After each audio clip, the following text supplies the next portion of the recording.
അർദ്ധനാരീശ്വര നക്ഷത്രങ്ങൾ.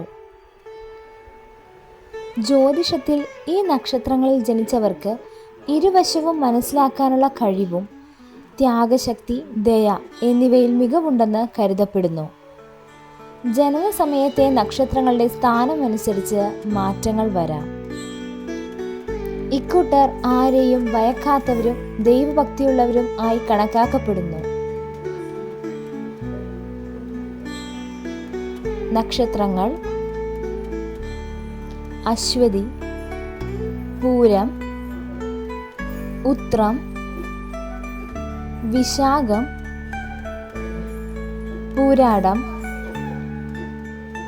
ചിത്തിര, മകയിരം, മകം.